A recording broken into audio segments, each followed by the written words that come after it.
एक जंगल में एक हाथी और एक बकरी रहते थे। दोनों बहुत पक्के दोस्त थे।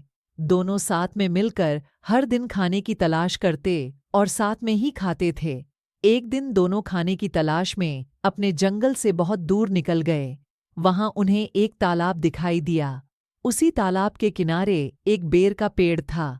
बेर का पेड़ देखकर हाथी और बकरी बहुत खुश हुए।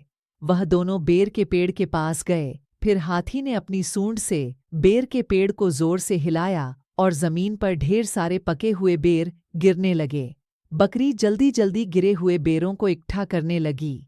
संयोगवश उसी बेर के पेड़ पर एक चिड़िया का घोंसला भी था, जिसमें चिड़िया का एक बच्चा सो रहा था और चिड़िया दाने की खोज में कहीं गई हुई थी। बेर का पेड़ जोर से हिलाने के कारण चिड़िया का बच्चा घोंसले से बाहर तालाब में गिर पड़ा और डूबने लगा। चिड़िया के बच्चे को डूबता हुआ देखकर उसे बचाने के लिए बकरी तालाब में कूद गई, लेकिन बकरी को तैरना नहीं आता था। इस वजह से वह भी तालाब में डूबने लगी। बकरी को डूबता हुआ देखकर हाथी भी तालाब में कूद गया और उसने चिड़िया के बच्चे और बकरी दोनों को डूबने से बचा लिया। इतने में चिड़िया भी वहां पर आ गई थीं और वह अपने बच्चे को सही सलामत देखकर बहुत खुश हुई। उसने हाथी और बकरी को इसी तालाब और बेर के पेड़ के पास रहने के लिए कहा।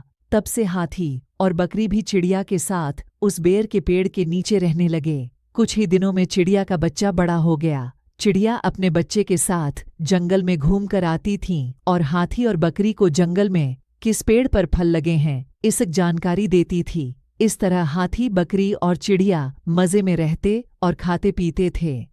कहानी से सीख: हमें किसी का बुरा नहीं करना चाहिए।